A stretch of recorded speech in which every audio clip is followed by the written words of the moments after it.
a code. So if you go all the way out there and don't have the code, you can't get in. It's a little awkward to come back. But the code is, we normally write on the board, it's 5757. So like, remember Heinz 57. That's a good way to remember it. So Mark will write it on the board. There you go. So it's 5757 to get in that bathroom down there. So if you need to go to the bathroom, there's plenty of coffee and juice and water and snacks. We got Panera bread. So please help yourself during the event. Please get up. Hey, welcome. Are you Danae? Yeah. Good to see you, Danae. I'm glad you. Is it? I say it right? Diane. The fancier way. The fancier way to say it. We're glad you're here. Glad you're here. And if you're watching live on YouTube, Facebook, not LinkedIn because it's not working. Where else are we? Live on Zoom. We're glad that you're here. I just did get a text from somebody that said that they were having trouble getting in the Zoom, but I'm going to trust that it all got solved and we're ready to go. So, producer Garen, are we ready to sit down and get this show on the road? Give me a word. Justin is my apprentice. He's managing all of the equipment today, so he's doing great. We're ready? All right, so we need to get the phone camera back in position, and then we'll get started. So this is going to be very interactive. So if you're online and you want to ask questions about anything that's going on in the event today, you will be able to ask those questions no matter where you are, whether it's on Facebook, whether you're on YouTube, or you're on Zoom. You just go to the Q&A panel or the chat panel, and you can ask questions. My apprentice, Justin, is going to be managing and monitoring all that to ask questions from you watching on the live stream. And then also, if you're here in the room, all you got to do is raise your physical hand in real life, and we will answer your question right here. So anyway, let me explain a little bit about what we're doing with the EMS Live. So I have been doing EMS webinars. EMS stands for Entrepreneur Master Series. I've been doing these webinars now for, I guess, a couple of years, a year and a half, maybe 2 years. And been doing these about every 2 weeks to once a month on average. I'm moving them more towards once a month so that we can focus on higher quality rather than higher quantity.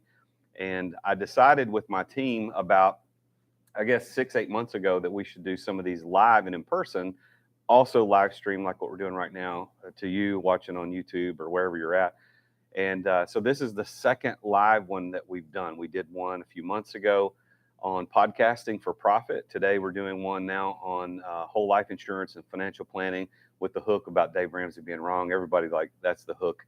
I got a lot of hate for that hook, but it worked. You're here, so it worked. And we're not going to really bash on Dave a lot. We are going to talk a little bit about it, but I will tell you this, and I'll do that. I'll save more of this story for later, but I just had a conversation with one of Dave's longtime employees. He doesn't work for him anymore, about this concept just within the last couple of weeks. And I pushed back a little bit on this, and he had something very interesting to say that surprised me, and I'll save it. So it's a little teaser. We'll save it. What he told me, huh? Yeah. So anyway, this one is going to be on life insurance and certified. He's a certified financial planner, which I'll introduce Mark in just a minute. But that's what this one, and I've got another one coming up in a month. Now, I don't normally do these as close to the back to back like this, but the next one is on AI, and I've got actually even more information about that I'll share at the very end. So don't log off, don't leave the room. I want to tell everybody about what we're doing with the AI next month. I got a guy coming in who's an AI expert from Vegas, and we're going to be spending a couple of hours in the morning talking about AI, specifically about using it for lead generation. Everybody want more leads? You want more leads for your business? That's what we're going to be talking about, but I'll give all the more information about that at the very end of our session today. So are we ready to go? Is everybody in here ready to go? We good?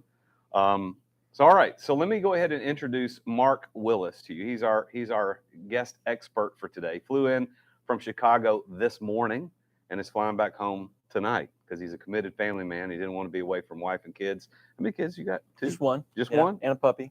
And a puppy, a daughter and a puppy, right? That's right. 7-year-old daughter? Yeah, you got it. Yeah, I remember. It's all coming back to me. It's fuzzy. So let me tell you how I found out about Mark.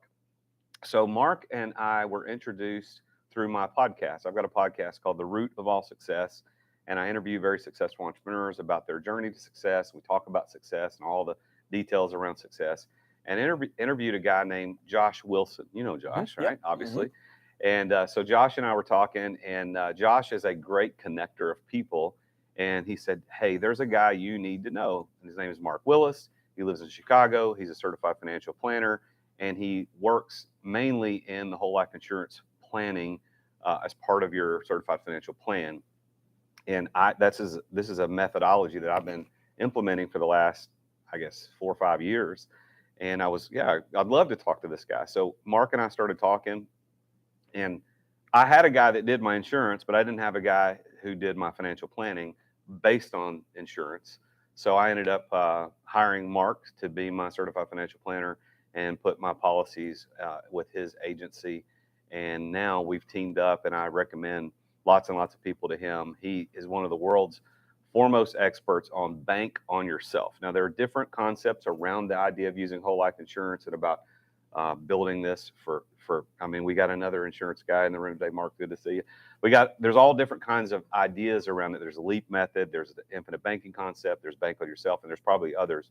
But Mark is certified in bank on yourself. And I know he'll talk a little bit more about that. But the guy's got a heart of gold. He knows his stuff better than anybody in this space that I've ever talked to. And I think today you're going to really, really, really enjoy hearing what he has to say. And we're going to be able to answer your questions. And possibly at the end, and we didn't talk about this, we might even just do some whiteboarding of some scenarios. And we've even talked about, we need to do that. We've got the mobile camera that Justin will operate. We'll get over here on the whiteboard. Cool. We bought brand new markers just in case. Cool. So we're ready to do that. But just by show of hands, physically in the room, does anybody currently have whole life insurance as part of your plan? Okay, a few people. Online, if you're watching online, go ahead and hit the thumbs up or indicate that you have it online. Justin to be monitoring that, looking for questions. And again, if you've got questions that you want to ask and you're online, just ask those anytime. And Justin will raise his hand and let us know that there's a question from online, and we'll make sure to take those questions online. So, all right, I think we're set. Mark, welcome to EMS Live. Glad you're here, man. Glad you're here. So you've been doing this for quite some time. I'll hand you the clicker now. Oh yeah, sure. So you've got the clicker. So cool. You've been doing this for quite some time. Tell everybody first of all how you got started in this idea of bank on yourself. Sure. Yeah. Well, at the present moment, I've had the great privilege of working with folks all across the country in all 50 states. But a lot of them are in real estate investing, or they're business owners, even some NFL Super Bowl champions. I don't know if you knew that or not, but no. Most of the people I work with are just trying to have more control over their finances and want to have a sense that they're working toward a goal that's actually going to be accomplished. And nothing worse than fighting toward a goal that ends up getting taken away from you because of something outside your control. But it started with me in the midst of massive amount of debt, up to my eyeballs style debt. And mostly student loans was, the snakes in my portfolio. And we graduated in 2008, right when everyone was hiring. You probably remember what a great job market that was. And, just not having a lot of work to do, we were faced with, dirty jobs. That was me. I was the guy under the elevator with the shop vac, pulling out whatever you could find in the muckiest, nastiest jobs you could get. Anything to pay that giant nut to Sally Mae every single month. In fact, I jokingly say I married 2 women in college, my beautiful wife and also Sally Mae. And I wanted to get her out of our life as fast as possible. But we were throwing hundreds and even thousands of extra dollars toward our alimony with Sally Mae to get her out of our life as fast as possible, because we listened to Dave Ramsey. He was our North Star. I had not just drank his Kool-Aid, I was swimming in his Kool-Aid, and we had a lot of good things from that. A budget figured out, so I can always appreciate Dave for his getting us focused on money, because my biggest problem out of college, because I didn't get a finance degree, I got actually a theology degree. I don't know if you knew this or not. I didn't know that. Yeah, I got a master's. We both have theology degrees. Is that right? Yeah, oh, cool. Yeah. Right on. I jokingly say, God approves this message. God approves, yeah. I always jokingly say my favorite book of the Bible now is the book of Numbers. So there's your dad joke for the day. So anyway, we were totally not marketable skills in a worldwide recession. And we were really not easily able to talk about money because we're just young kids getting married and big time in debt. And so we got our budget straightened out because of Mr. Dave. And so I'll always give kudos to Dave Ramsey for that.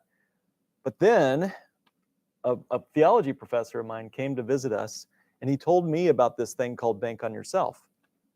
I think he was sort of feeling a little bit, guilty for helping us get into all that debt in the first place. So he shared a way out, and my mind went dark. Like as soon as he said the word whole life insurance, my mind closed. I was totally thinking this professor of mine was in some sort of scam or something that I needed to help him get out of. So I spent the next 7 months of my life really trying to prove this thing wrong. And in the midst of that, I also was working for a CPA firm and had kind of an awakening that the stock market was not all it was cracked up to be. There were people, I was listening to the phone calls of this, nationally recognized CPA. She was very good at what she did, but she had to make those calls. And if you're in finance, you might know these calls. It's when you call the client and say, I'm sorry, Mr. 62-year-old client. I know that we were on track to retire this year, but the market just took your retirement away from you and you can't retire like we thought. We just lost you half your life savings or a third of your life savings. I mean, the S&P 500 was off 40% this year, Mr. Client, so we can't retire anymore. That's the moment I almost got out of the business completely, because why do that to a person? Why crush their dreams, ruin their life, and take a fee for it? So that for me was almost the walk away moment. And then my professor walks in and tells me about this thing called Bank on Yourself. And so slowly but surely, I began to realize this might not only be a way for me to get out of debt, but it might also be a pathway for my own financial, retirement and plan, and also those of people I might be able to serve someday too. So we ended up starting a practice, Lake Growth Financial Services, which again works in all 50 states. I got a certified financial planner designation and kept trying to prove this thing wrong and tried to do my best to, see that Dave Ramsey's advice was not a scam, like he calls this, what we're going to talk about today. He calls it a scam. He calls it, a pile of manure. I mean, he gives you the best reasons logically to not do what we're about to talk about, right? I mean, those are all logical reasons. So, we're going to get into more of what this means today for folks that are familiar with Dave Ramsey's arguments, but we also are going to let you in on a little secret that maybe Dave Ramsey does not have a corner on truth. Yeah. So how many of you here are like either now or historically have been fans of Dave Ramsey? Listen to the Money Game back in the day. Yeah, I remember back in the mid '90s when he started the Money Game with Roy Matlock. If you've been in Nashville a long time, listen. I listened to him from the day one, and I drank and swam in the Kool-Aid. And my wife, who's here today, we sat down and did budgeting and did the $1,000 emergency fund. We did all that. So for years, it was that was what we did. So we have a very similar background. And I remember calling him on the radio show one time. I did get through and we did have a conversation, but this was back in 96, probably 1996. And of course, life changes significantly. Back then I was a minister making like 14 grand a year. So life was like, that's who I think Dave's advice is for. Not $14,000 a year, but you get the point. It's for employees mainly. It's for corporate people that trying just to do it the old-fashioned way, but it works for them, right?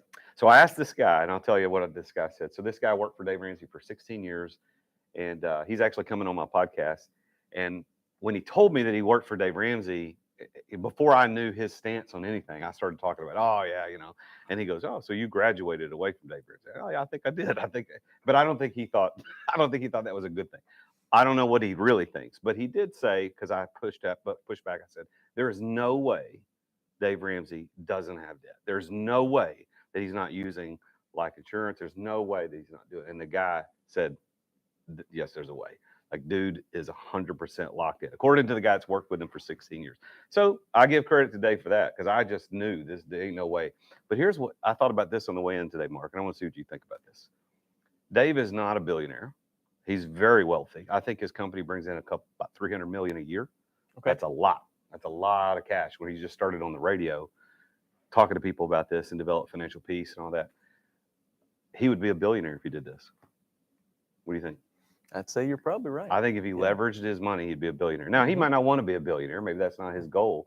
But I believe that if he used these things, he'd be a billionaire. But he's not. So he has for those of you that are in Nashville, or everybody live here in the Nashville area, but there's that big building, Ramsey building downtown, Ramsey Solutions, south of Franklin. He built that cash. That's the whole thing. What's that building worth? Probably $50 million. I have no idea. I'm guessing paid cash. But if Mhm. he leveraged that, he could turn that 50 to 100 in a year. Yep. That couldn't he? I mean, that Yep. it Mhm. just so anyway, we're all going to have the opportunity to become billionaires. That's the whole point of today. That's where we're at. So why don't we go ahead and hop into this? But I'm going to do this, Renee. I've got some people that are texting me, and I want to make sure nobody's missing something. So if I hand you my phone, will you just? There's a text coming in right now. So if you would just make sure, and if it locks out, my wife can unlock the phone. So I think your fingerprint works. So you know my code. You know my code. All right. So again, if you're watching on the live stream on YouTube or Facebook or Zoom, please make sure you put your questions in. You don't have to wait till a certain time. Just put those in there. And Justin, if they come in, just raise your hand. Just get my attention. I'll know, and then we'll go towards. Should I stay in this area here? Stay seated, walk around. What's our? I think we need to stay for the pan camera's and sake. I think zoom? we need to kind of stay here. You bet. All Yeah. right. So I've had enough coffee. I could probably be hanging off the ceiling over there. Just kidding. Just kidding. All right, so Yep, you've got ready the to go? clicker. All right, Let's yeah, let's dive do it. in and feel free to take notes. And we can share these slides with you later. Of course, this is all being recorded. It'll be on my YouTube channel. It would have been on LinkedIn, but LinkedIn shut me down. So it'll They be probably knew this was coming. Dave. Yeah. Dave, Mhm. what are you doing, man? Yeah. He's got his in. I'm telling you. Well, I tell you, I've been on LinkedIn for what, 2 decades? I don't know, Sure, a long yeah. time, and never had any problems. And the day of this event, I get shut down. Something's up with that. I don't know. Mhm. I Yeah. don't know. Well, okay. So we're going to get into why Dave Ramsey is wrong about bank on yourself. And again, just a bit about me before we dive in. And I need to also just check with you. When should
Special for them, but everybody who's watching this live and or online, or if you're watching this later, there is a link that he's got here in the slides. It's bit.ly/mycall that you can book it was a 15-minute strategy session with Mark about bank on yourself and how to do this. So you can go there. And then the bigger picture, even after this is all over, I have a landing page on my website called Bank on Yourself. So if you just go to therealjasonduncan.com, slide all the way to the footer, just click Bank on Yourself in the footer, and it takes you to a page where you can fill out information requests, and Mark's team will reach out to you and help you with that. So, and I can officially say now that I've met you in person, you are real. You are real. 100%, The real Jason 100%, Duncan. 100%. So go to therealjasonduncan.com/bank on yourself, and we can have that conversation as well. So let's get into this is what I call the attorney slide. This is where all the disclosures will be. I'll also splice them into the slides as we go, but take a picture of this if you love reading footnotes.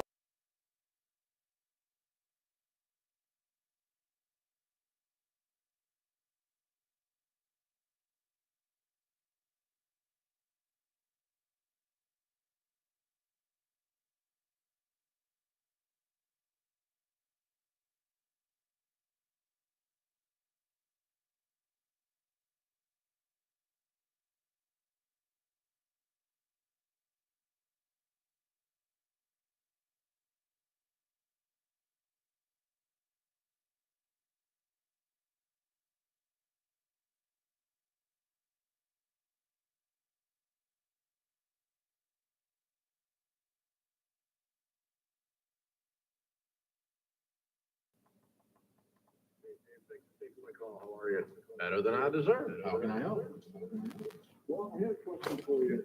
I've been working with a financial advisor who's given me some advice, and I follow the show. I'm on basic stuff 7 currently. But he presented me with an idea that was a little outside the box. And I have term life insurance, and anti-life.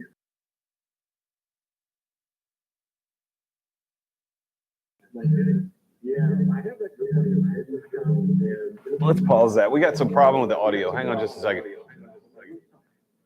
All right. Garen, hey, do you know what's going on with that? So we got to ask our producer. We want to turn our mics off? Our mics are off. Nope, our mics are back on.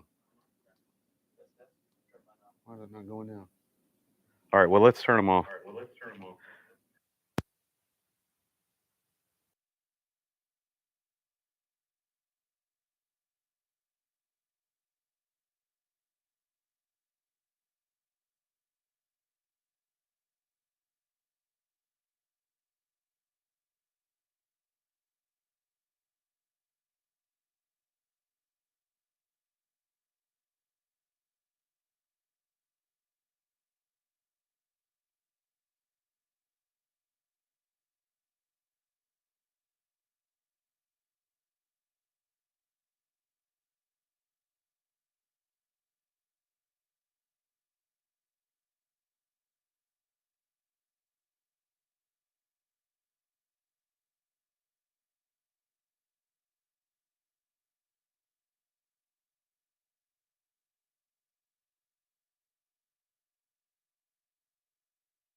Folks online, but anybody. I'll turn this down.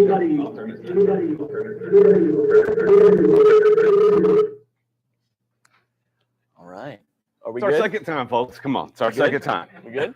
We good? We're learning. How did you feel listening to Dave Ramsey? Put it in the chat if you're online, and Justin, feel free to chime in. Anybody in the room, how did you feel? What did Dave make you feel when you heard him talking about this? Terrible idea. You should believe Dave. Yep. Anybody else have any feelings? Happy, sad, disgusted, excited? Nervous? Yeah. He was moving around. Yeah. His body language was all over the place. Yeah. But what? He's selling you a dividend? He's not really a financial advisor. He's an insurance guy. Yeah, me neither. Anybody else have any gut reactions in the chat or here in the room? It's important how you felt because honestly, Dave sells the emotion. That's what he's done so well for decades. He is so good at teaching fear and disgust. And actually the human feelings of fear and disgust are actually really the core. It's in the amygdala part of your brain.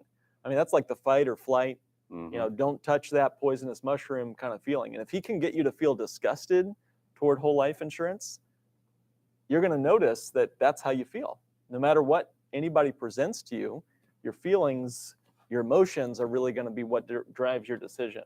Yep. So, that's sort of the approach that he takes. And this is the face that I kind of really caught on to here. This little face, I think, is the disgust face, right? So is it really, he calls it a terrible idea later in the video. And it's a 9-minute video if you want to watch the whole thing. You can find it, just search YouTube for, infinite banking scam, Dave Ramsey, you'll find this video. But is it really such a terrible idea? Let's get into it. But before I get into Bank on Yourself, let's first figure out, Dave's been doing this for decades. He's been in this business for decades, and good on you to him for running a great business. And who's going to fault him for that? But how's his advice been doing for us as the average American? This is a picture of the average American's financial plan. I would call this a financially unstable financial plan. So if you took a pyramid, pyramids are very strong at the foundation and very tiny at the top. Most financial plans are upside down like this, where we've got a very tiny portion of our wealth in liquid, guaranteed, like bank accounts, savings accounts, money in the vault, safe, predictable liquid cash is a very small slice of our overall portfolio. The vast majority of our wealth is in our homes and our 401ks. Okay, in fact, a recent study says that 47% of America could not come up with $400 for an emergency. That's half of everyone walking down the sidewalk that you cross on the street, or every other car you drive by in the cart on the street today. Half of America can't come up with $400. That's a big problem. That doesn't mean they don't have 400 of wealth. It just means it's locked up, can't get access to it. I'd also say there's 31% of America have no retirement savings at all. And what is it? 27% of us, 1 in 4 of us, are over 60 and have no retirement savings at all. So this is how we've done listening to Dave's advice. If he's the #1 financial infotainer in the country, here's the results of our efforts, or of his efforts. We are still a nation of debt. We spend more time planning our vacations than we do planning our retirement. I just read this morning that we've now crossed $2 trillion of credit card debt. That's the highest it's ever been. 28% of America have more credit card debt than they have savings, and more debt today than at the height of the Great Recession. And we have actually, this is a crazy statistic, 36%, 35.9% of our income goes to servicing our debts. So let's just think about that for a minute. 36% of our income goes to service our debts.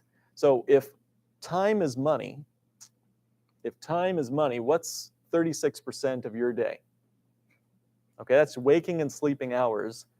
How many of your waking hours are spent servicing debt? Or put it another way, how many waking hours of your life are you a slave to a bank? Because that's what it is. The Bible says it, right? The borrower is slave to the lender. Dave Ramsey loves quoting that verse. But if a third of our day is being a slave to a bank, well, wow. Then we add taxes on top of that, and half your day is gone working for somebody else, even if you think you're a business owner. So what's the problem? What's the underlying problem of the American experience with money? Is it debt? I don't even think it's debt. Is it no savings? I don't even think it's no savings. I think the biggest fundamental problem that I see as a certified financial planner is that we're not thinking long range. We're not thinking long range.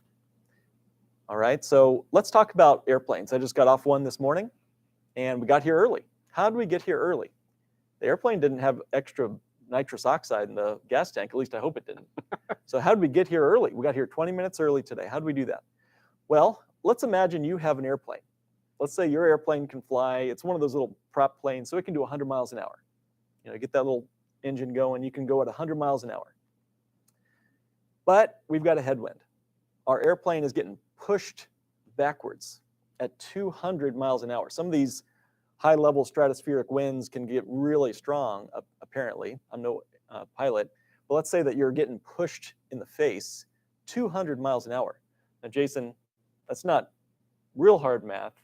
If the airplane is going 100 miles an hour this way, but the wind is coming 200 miles an hour right at you, are we making any progress? No, you're probably moving backwards. Moving backwards. Yeah. I'll be getting into Canada before lunchtime. So that's a problem. Most people are spinning their wheels, pushing as hard as they can into that wind. So most people think, well, let me just pay off my debt, get rid of all that headwind coming at me, and I'll wait till I'm just debt-free. And I'll call up Dave Ramsey and I'll scream, I'm debt-free! And then we'll be debt-free, right? And we'll have no wind coming at us, and we'll be able to get down to Nashville at 100 miles an hour. And that's as good as it gets. Most people think that's as good as it gets. To be debt-free, that's the ultimate life. I'm here to say, and I think you're here to say too, that there's something better than being debt-free. What's better than debt-free? What's better than no wind at all? Having a tailwind. If you can have some wind pushing your little airplane. Maybe there's a tailwind of 200 miles an hour, plus your little engine can cook at 100. Now we're really cooking with gas. That's how I got down to Nashville before the landing time, before I was supposed to. So the tailwind is what I'm after. The tailwind, I think, is what's going to be necessary for most of the business owners watching this today and here in this room today. The tailwind is what makes all the difference. So we got to think long range. Until then, we got to fuel up the gas tank. Land that plane. If you got a headwind coming at you like a monster, sometimes it's just better to land the plane, think long range, build up your savings, and then get ready to have that tailwind. Because winds always change, don't they? Yeah. Winds always change. You know, Seth Klarman, who's a self-made billionaire. I don't know if you know who he is. He's an investor. He said that the number one thing that an investor today can have to get us towards generational wealth is a long range view. Mm-hmm. That's what he said. He said it's not about real estate. It's not about insurance. Not about anything. He said the number one thing you think is have a long range perspective. That will get you to generational wealth better than anything else. So I think you're right on track. That's it. Yeah, I really think we've lost that as a nation. You know, there's mortgages that are 100-year mortgages in Japan. Can you even imagine that? There's Can I sign up for one of those? Yeah. The rates are probably great. $250 a month house payment, right? Pass it on to the grandkids. You know? That's right. Yeah. So there's 500-year business plans in other countries. So can you even imagine? We have a hard time getting past quarterly earnings in this country. So that's fine. So the airplanes, when you can get a tailwind, really you're cooking with gas. All right, so as you were just saying, long range planning. Rich people plan for 3 generations, but poor people plan for Saturday night. That's a good quote, right? That? Yeah, Gloria Steinem. Oh yeah. Well, Don't agree with everything she says, but I really like this quote. So. Yeah, that's a good quote. So most people's financial plans are built for those quarterly earnings too. It's not just the business owners on Wall Street. It's all of our quarterly statements in our 401ks. Oh, we're up this year. We're feeling great. We're feeling wealthy. Ooh, we lost some last year in 2022. It was a down year in the markets. Ooh, we can't go to Disney World with the kids this year, you know? So up one year, down the next. I want to show this example here. This is something that I think really shocks most people. This is Jim and Jane. They both have a portfolio equaling $500,000 when we meet them. And they both are going to have the same rate of return. They're both going to be taking withdrawals in retirement at the exact same rate. So they're taking the same income out, buying the same groceries, living the same lifestyle. They're both 65. They both get the same average rate of return over these next 15 years or so. But one of them ends with 74 grand. The other one ends with $344,000. Now, how is that possible? They both took the same money out for groceries. They both had the same rate of return, and they both started with the same portfolio balance. How can they possibly end up with such different results? The answer is the order of the returns that they received in Wall Street. They're ordering the returns. All I did was I flipped the returns upside down between Jane and Jim. I flipped the returns upside down. It's the same average return. Same average return. The only difference is I flipped upside down, which is the one thing we really can't control, is the order of the stock market returns you have in your retirement. So Dave Ramsey loves to say, hey, you can just fall off a log and get 12% on your mutual funds. I don't know how can he claim that? You know, we'll get into the real research on that soon. But here's an example where you could get 12% and still end up with no money. This is actually something, Mark, somebody told me 3 or 4 years ago. He was one of my advisors. He was saying, look, this is how a financial advisor, he was not a financial advisor, but he said, here's how a financial advisor can claim, hey, we get 25% average return for our clients. And he did the math, and I didn't believe it. He goes, but I can show you that they're not making any money. And then I said, okay, show me. Because if 25% is 25%, started at 100, I'm just doing math, like 125, and then 125 plus 25% is another, whatever that is. I can't do the math off the top of my head. Yep. But he goes, well, you can get 50% one year, 25% the next, negative this year, and you can show an average, but at the end of the day, they've actually lost money. That's it. Yeah. It's true math. And if you do it, it'll scare the crap out of you, because I don't know who your financial advisor is or who you're working with, but whatever they're claiming an average doesn't matter. This, what you just showed, it's the order of that return not the average of the return. That's right. That's probably the biggest takeaway so far is just check that with your financial advisor. There's no such thing as averages. It's Exactly. just like Sesame Street said. There are no averages. You are unique, as Sesame Street says. So here's the rate of return change between the year 2000 and the year 2016. The average return of the S&P 500 was 5%. 5%. So after all that nonsense in 2001 and 2 and 2007 and 8 and 9, all the drama of 16 years here, and we averaged 5%. Now, first of all, is anyone here willing to do that again for 5%? No. I don't think I am. But what was the real return? If you put $100 into the S&P 500, had no fees on that money, okay, that's a big point, and there was somehow no taxes on that money too, your actual return would be 3.35% in the same years. Wait a minute, how is that possible? I thought the return was 5%. How did we end up with less money than what the index was advertising? It's just like when you go to McDonald's or Burger King, you see what's advertised on the menu, and then you get that floppy, sloppy looking piece of meat. It's not always what's advertised that you end up getting, right? So this is the reason why averages are meaningless. Have you guys ever, I just took a plane. You guys have probably done that too.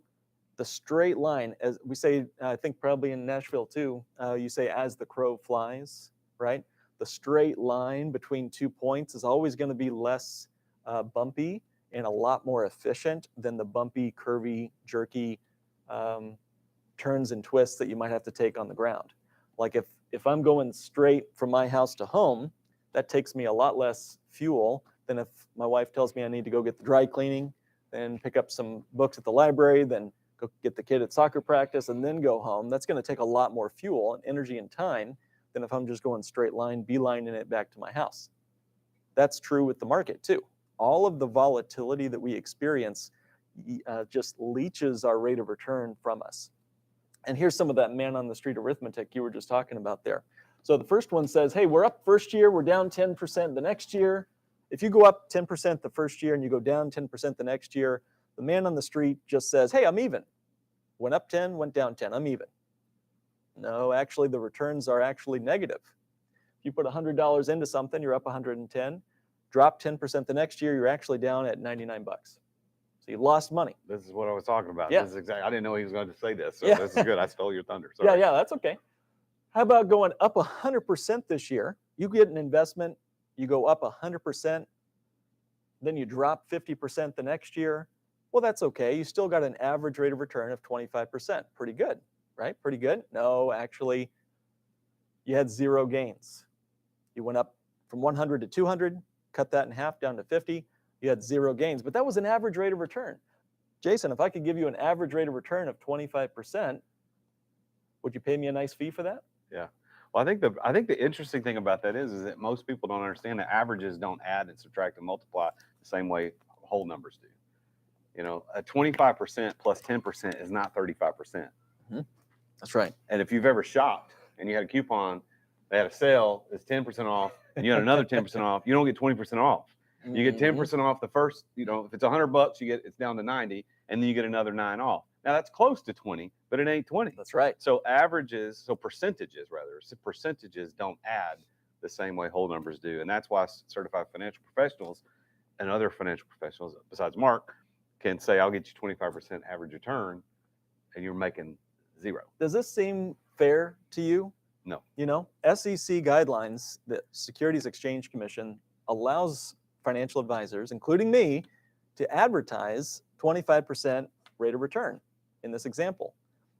But do you feel any wealthier as a result of that? You might feel it. You might feel it. Yeah. But you ain't. Yeah, you ain't. That's right. How about this one? Last one here. 60% up in the first year, down 50%. That's still a 5% average. Oops, you lost money. Your $100 went up 160, and then you dropped 50% down to $80. You still had a positive rate of return, but you ended up losing money in the process. That's a big deal.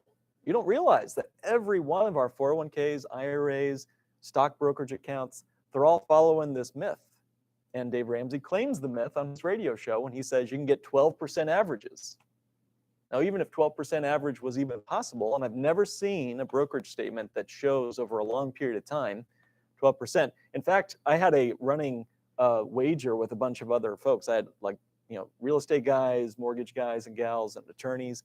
We'd meet every other week or so for breakfast, and I would actually, I'd make a claim. I'd say it was around Christmas time, and I would give everybody the chance. I would donate to their favorite charity. It started at $500 a month, and I upped it to $500 donation to charity, $750 charity gift, $1,000 charity gift, if they could just bring me a brokerage account that matched what Dave Ramsey claimed. And no one ever brought it. I was like, man, I'm trying to be generous to your favorite charity here, but no one could show me a brokerage account that had anything close to 12%. All right, with all that in mind, where are some options? If it's not, if following Dave Ramsey's advice may have a few leaks in the well, where can we put our money to do what we want it to do? Where you put your money makes it do different things. It makes it act in different ways. So where your money lives matters. I've got a little goldfish, or not a goldfish, he's a betta fish in our home aquarium.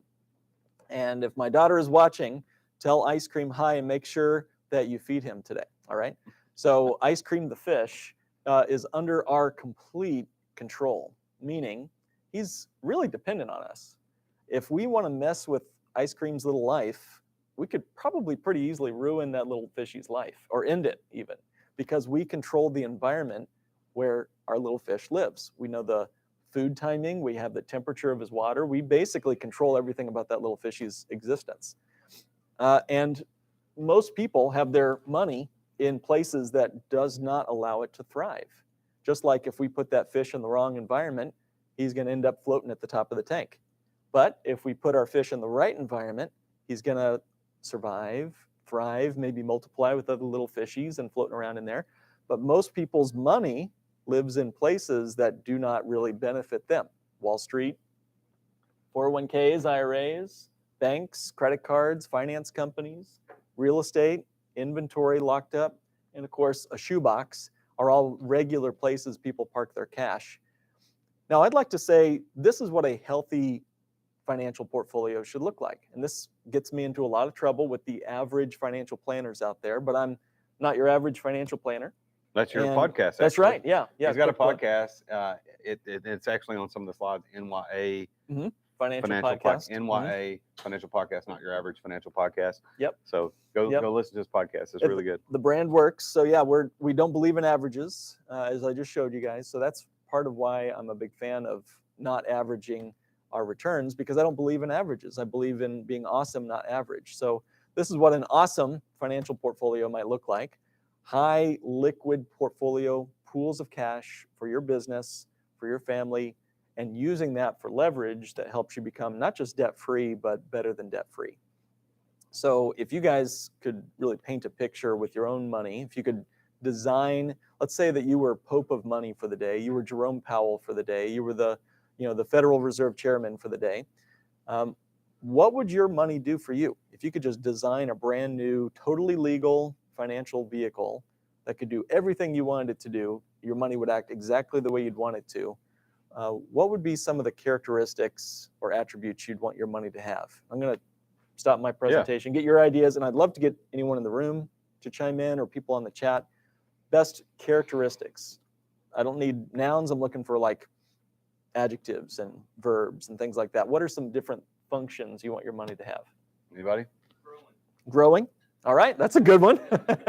Great answer. Great. Reproduce. Reproduce. Have little baby fishies. Yeah. Baby money's coming in. Yeah, Bring multiply. Bring back friends. That's right. Bring back friends. I like it. Take care of itself. Yeah. Kind of give That's good. it a chance to do something in a predictable way. Don't have to micromanage it all the time. That's a great answer.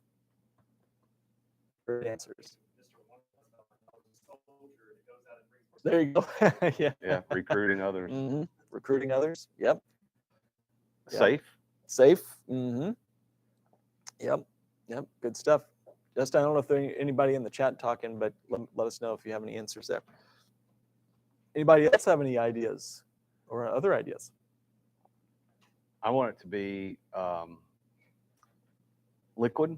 Mm-hmm. Liquid, so I can Access to the I can money? get access to it. It's a good one. Yep. That's a good question to start with. And if you take nothing else from this presentation, that's a writer downer right there. What would you want your money doing for you? What would you want your money doing for you?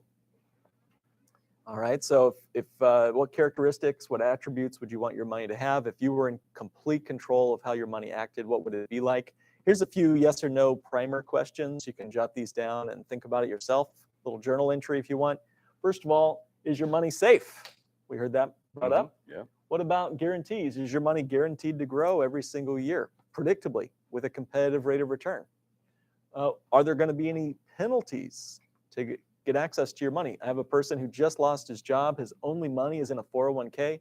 He's younger than 59 and a half, so the government thinks he's not an adult yet. So he's going to have to pay penalties just to get that money out. Liquidity.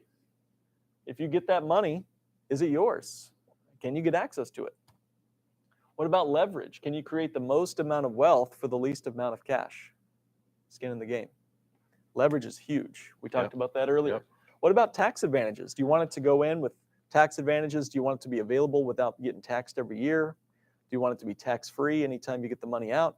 These are important questions. If you think taxes are going up in this country, very important questions if you think taxes are going up. What about tax-free available, not just in retirement, but even right now too? How about private? That's one not many people think about, but they immediately want it. They want that money off the radar of really everybody, but especially like government, colleges. If you want to send your kid to college, most people don't realize that every dollar you have in your savings account penalizes your child when they go to get access to financial aid for college. So getting money into a private arena where it's camouflaged when you need it to be is a really smart move for a lot of folks. Collateral, can we use this as collateral for other money or other assets? And then finally, can we transfer it without getting dinged or ripped off? Can we even pass this on to future generations? I'd like to say yes to a lot of these. So is there any financial vehicle that can do everything? Most financial advisors say, well, you need a broad portfolio of 13 different financial assets. You're going to need a team of attorneys to create a trust for you. You're going to need certainly our well-oiled machine and well-financed portfolio operations machine where you can pay us a juicy fee every year. Is it really true that we could do everything I just said without it being a super complex dynastic trust costing you tens or even hundreds of thousands of dollars a year? The answer is yes, you can. We'll talk about where to put it. A couple places you can stash cash to build liquid money. You got your mattress. You guys know about that. Put it in the mattress. Savings accounts, CDs, and money market accounts. There's positives and negatives to each of these. Obviously, there's plenty of liquidity under the mattress, especially if you got a waterbed. But if you have it under the mattress, That's it's an not. 80s joke. Thank you. Yeah. Does anybody still have those? No, I don't think so. I obviously don't. Yeah. No interest. There's poor security. Obviously, someone could come in and steal your stuff from under the mattress. And a savings account is very liquid, but it's, again, earning very little interest. There's certainly certificates of deposit. They do offer higher interest rates these days with higher inflation happening. But still, it's not very liquid. Once it's tied up in that CD, it's hard to get access to that money without penalties. Oh, by the way, CDs will tax you every year. Not many people realize this. But when they advertise on the bank, signs that they're offering 4% CDs, really you got to think about that according to your tax rate. That might be closer to 2.5 or 3% rate of return on a CD after you factor in the tax rates that they'll charge you. And then finally, money market accounts. They earn some interest from higher minimums typically are going to be necessary. There's typically limited withdrawals that you can take from these money market accounts. They'll limit you to like 5 times a year, or can't take more than 10% of your money out, that sort of thing. Now there's one more option for liquid cash, and it's high cash value, dividend paying, whole life insurance. That's a mouthful, just saying that. So I'm going to just call it bank on yourself for short. High cash value, dividend paying, whole life insurance, we'll call it bank on yourself. This is very different than what Susie Orman and Dave Ramsey love to hate on their radio shows and TV shows. Typically, the cash is growing at a much faster pace. They are supercharged with specific options or riders that are added to this type of life insurance. And the commissions, when we design these policies this specific way, are cut typically by like 70%. So if you're ever wondering, if Dave Ramsey is saying, hey, all whole life insurance is terrible and you should hate it, and he gets you feeling that disgust feeling, I'm probably going to agree with him on much of what he's saying for most whole life insurance, because most whole life insurance is not designed this specific way. So either he doesn't know about it, or he doesn't want to make this exception, this kind of whole life insurance. Yeah, Dave is not an exception guy. No, I've never heard Dave give exceptions. there's no nuance, is he? No, that doesn't mean he doesn't do it. I've just never heard him say it.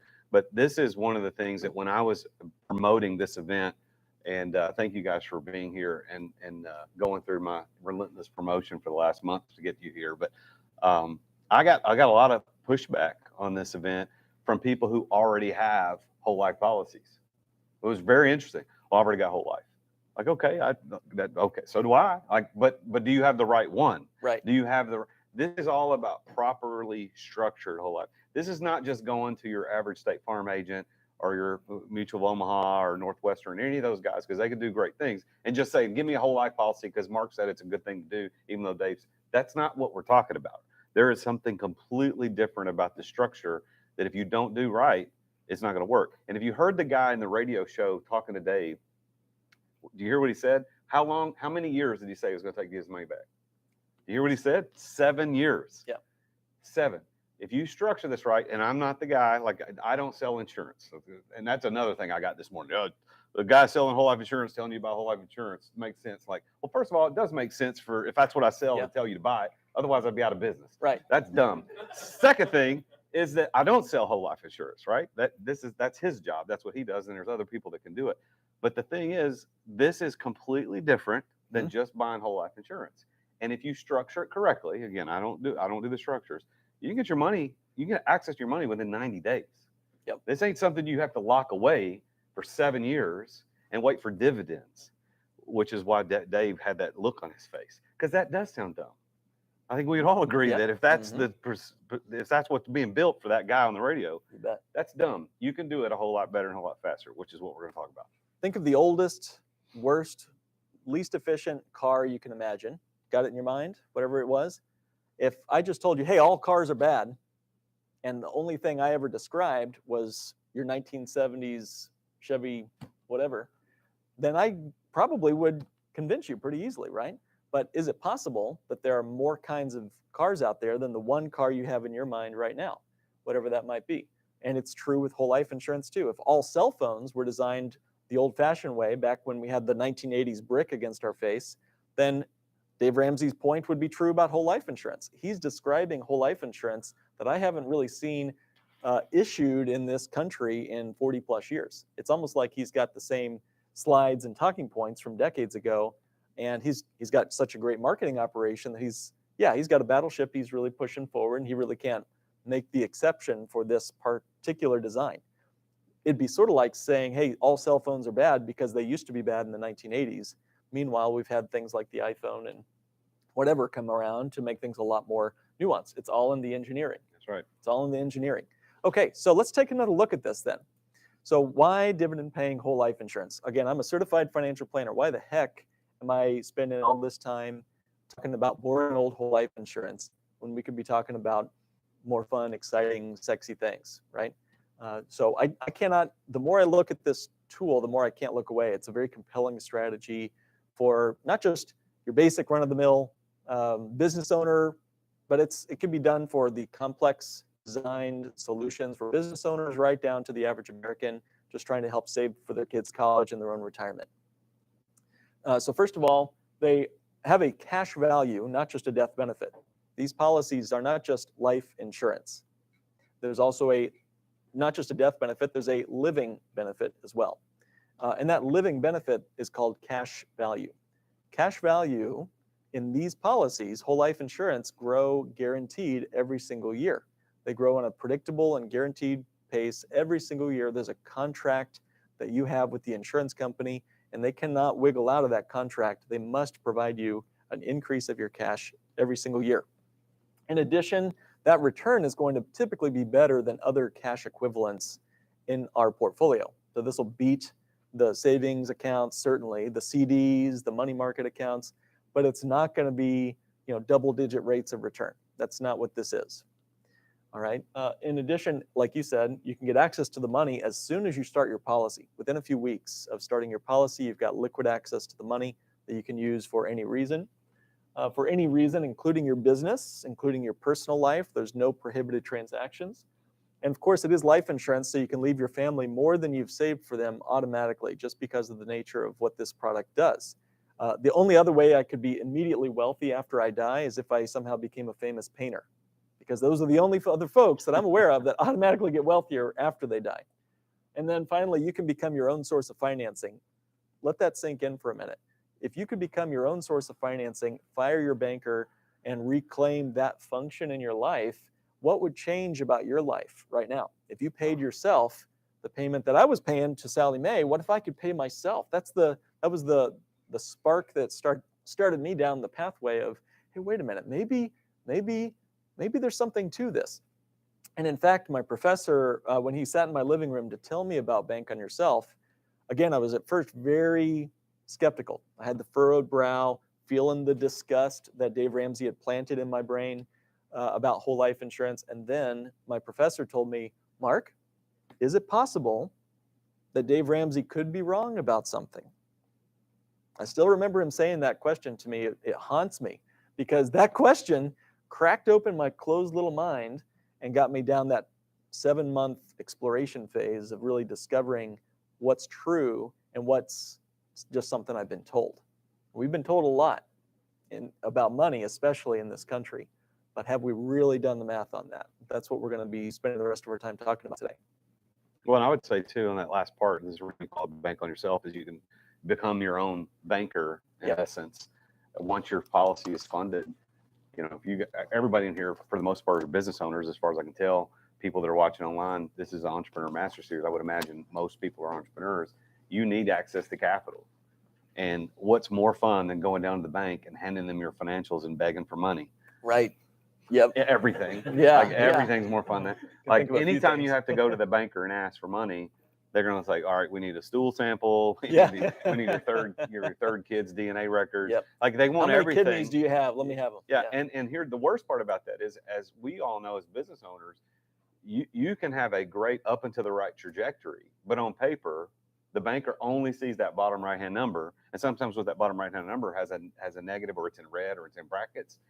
You and I aren't scared of that. Like, we understand how business works. We get it. But the banker's like, hey, you ain't making any money. Like, dude, come on. Like, on paper, I haven't made money in like 8 years. Mm-hmm. Okay. On paper, like negative $1 million every year. But that's okay.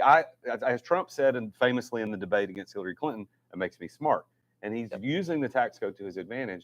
Well, can you imagine going to stop ever having to go to a banker and explain the bottom not right-hand number being negative? And you could just call your insurance company and say, hey, I need $100,000. I'm investing in a new piece of real estate, or I'm buying whatever. I need $100,000 for my business. And they don't ask any questions. They're like, where do you want me to send the money? That's it. Yeah. And in 2 or 3 days, you have the money. Yeah. That is freedom. That's control right there. Yeah. You get to use the bank for your convenience rather than them using you for their convenience. Yep. That's a big deal right there. I'll tell you a very quick story. There's a client that he had $1 million line of credit with the bank. $1 million line of credit, used it all the time for operating and doing trips and inventory for his sales guys and gals and all that. Inventory purchases, equipment purchases, $1 million line of credit at the bank. And guess what? The bank calls him up and terms his loan. That just means they're getting out of his business. They're exiting his business, meaning, gun to his chest saying, pay us up, give us our $1 million back. And now he can't run his business anymore. And he's furious, scared, angry, disgusted. He said, Mark, I never want to darken the door of a bank ever again. So over the next several years, he pumps money into one of these policies, gets $1 million of cash value in his policy in 5 years, which is the term that the bank agreed to get him out of their business, out of his business. And now he's his own line of credit to himself. And it's an increasing line of credit every single year on a guaranteed basis. And this gives him full control over his business, whereas before he had a partner with the banker. And by the way, he had to hire 2 people full-time just to work on banking book reports and, bookkeeping and compliance measures with the bank. So yeah, he had the interest rate on his line of credit, but he also had the salaries he had to pay those two people, which is really a banking expense. You know, full time just to cover the compliance measures and paperwork of a bank. So these are some of the hoops we have to jump through. Like you said, get a stool sample and collateralize our kidneys and things like that. So, well, I had a very similar story.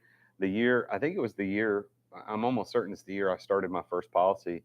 It was on the heels of a banker calling mine at $1 million line of credit. By the way, this room is the training room for one of the companies I own, and we use this for these events. But I had $1 million line of credit, and the banker called it with no explanation of, well, I can tell you the explanations, but it didn't matter. And what am I going to do? And that from that point forward, I said, I will never do this again. Mm-hmm. Now, do I still have $1 million line of credit with another bank? Yeah, because I think it makes sense. If you can get it, why not? Mm-hmm. I mean, get it when you can't. Get it when you don't need it. Exactly. Because when you need it, they ain't giving it. That's the only time they offer the money. Yeah. Always works that way. That's right. But that started my journey. It was about the same time I started learning about banking yourself, and I said I got to do this. And of course, now I still have bank problems because I'm in business, but it's not nearly as bad as it was. Love it.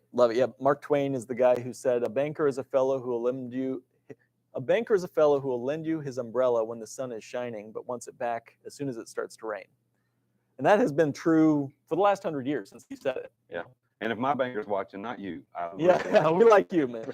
Yeah. Tim's awesome. Tim and Dina, you guys are great. Well, again, I'd say someday you'll get to a point, all of us can get to a point where we're using the bank for our convenience.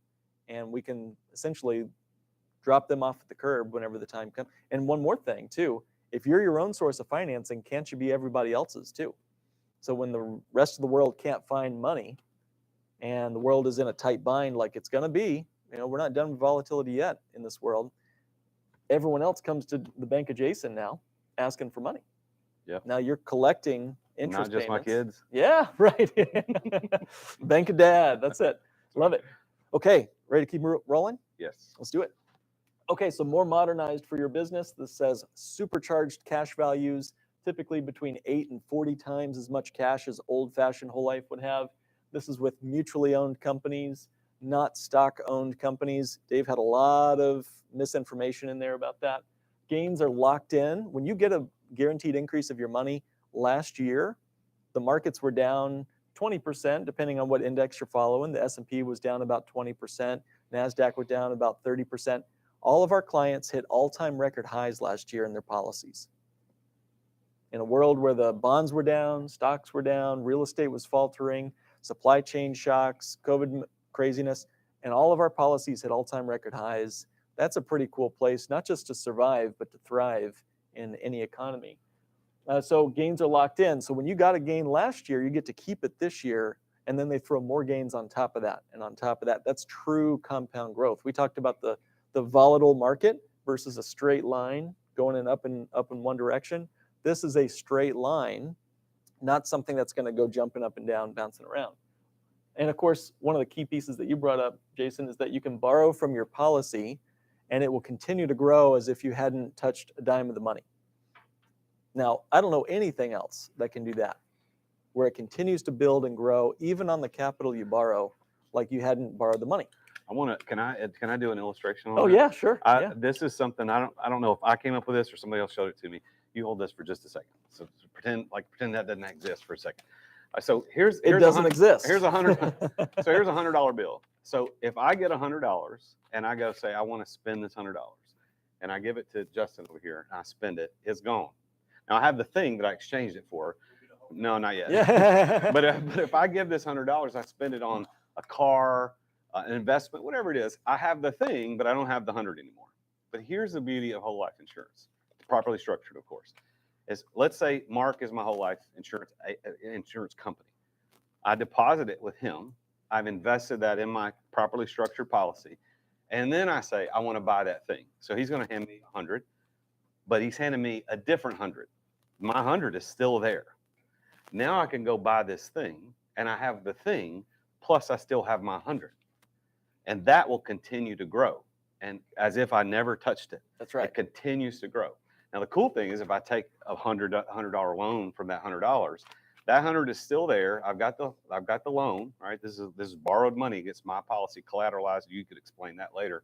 And I go buy I invest in an appreciating asset, piece of real estate, a business, whatever. I not only have this 100 invested there, but it's growing there and it's growing there. It's growing in both places. That's why you should do this. One of many reasons.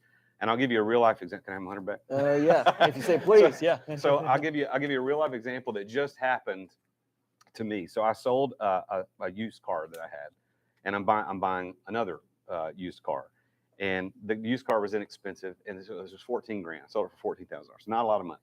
Now what I could have done is I could have taken that $14,000. I could have taken that 14 grand and put it down on the new car that I'm getting. It came in yesterday. I'm going to pick it up Friday or Saturday this week. Right? And guess what would happen? I would have spent the $100 once. Yep. But what I did is I called Mark. I said, hey, Mark, I just sold this car. I'm about to buy another car. I want to put this 14 grand into policy and then borrow it right back. Just, yeah, do it. So we did it, made the payment, took the 14 grand, put it in my bank account, transferred it to the insurance company, and then immediately asked for the 14 grand back, which I'm going to take to the dealership on Friday and give them 14 grand to put down on the car. So that 14 grand is permanently in that policy and going to continue to grow forever. If that sounds like magic or voodoo, please wait. I'm going to show you the numbers. It all works out. But it's important to remember that anyone with a mortgage, raise your hand in the room if you have a mortgage. Yep. We're already doing this with our houses. There's no difference, except this offers way more guarantees than the mortgage or your house value. We have a question online. So Justin, we have a question from the online audience. Would you just read it out loud for us?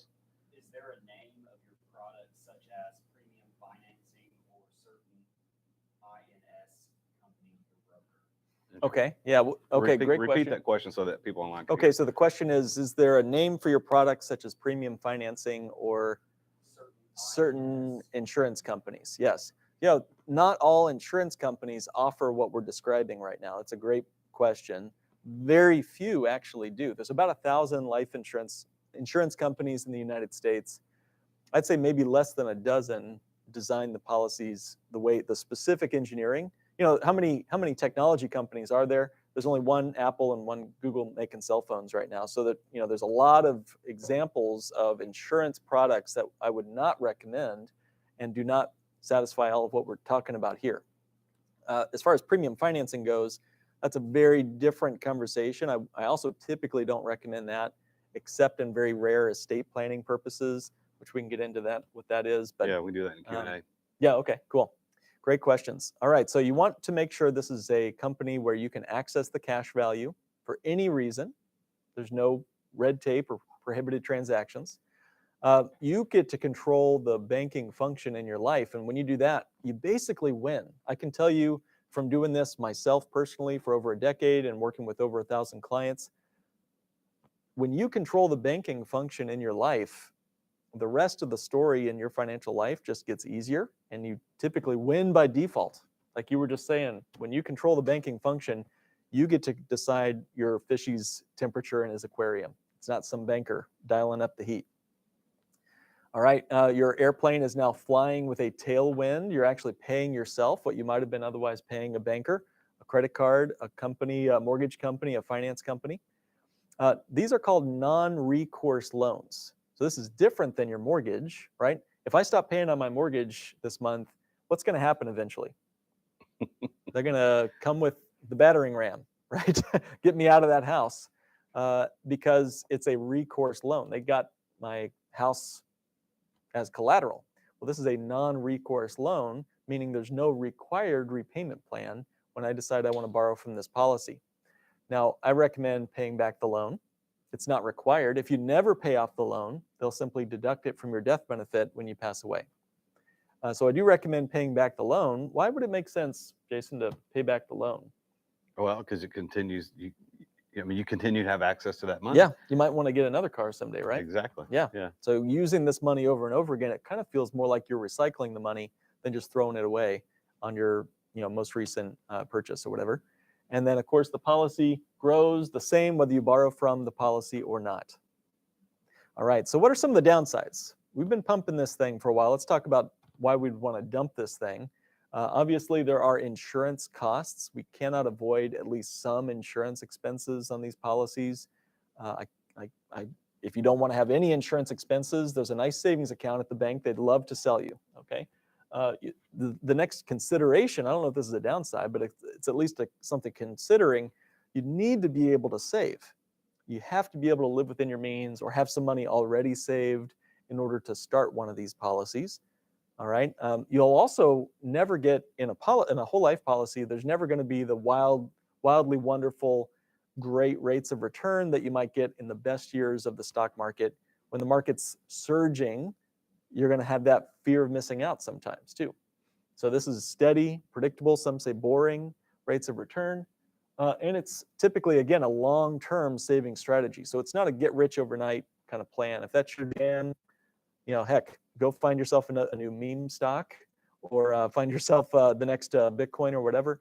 This is going to be steady, predictable, boring place to park your savings in between your business deals and investments. So I would also say it's certainly not going to be, it's not something you should count yourself out on if you feel like you can't save a lot. Again, I had problems saving because I was in debt up to my eyeballs when I started my bank on yourself journey. But I sat down with a competent professional who said, hey, Mark, rather than overpaying on your student loans, the super low interest student loans that I had at the time, why don't you redirect your overpayment, what Dave Ramsey calls the debt snowball payments? Why don't you put that into your policy instead? And that allowed me to open up my policies right away and begin building an asset right away. I was just throwing money into the debt hole and losing all that money forever.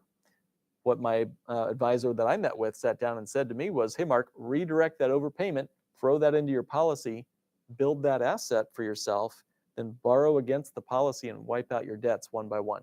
We've since trademarked this. It's called the debt snowbank method. You like it? All right. So now I was hoping Dave Ramsey would be walking in the room right when I said that. All right. So don't do this for overnight wealth. I can't emphasize that enough. This is a slow burn. It's the back of your oven. It's the regular, predictable, but over time, very exciting savings strategy. I just sat down with somebody yesterday for a 6-month review, like I do with all my clients. We looked at his policy. Every dollar he puts into his policy this year will be 40% more money than he has today. So if you put in 10 grand, you got 14 grand. If you put in 100 grand, you have 140 grand. This year, in his new contributions, we've got that kind of growth happening. So it's boring at the beginning, but like a tree ring, it gets bigger and bigger every year. Like a compounding growth machine, like a supernova in the stars, this thing gets more and more efficient every single year.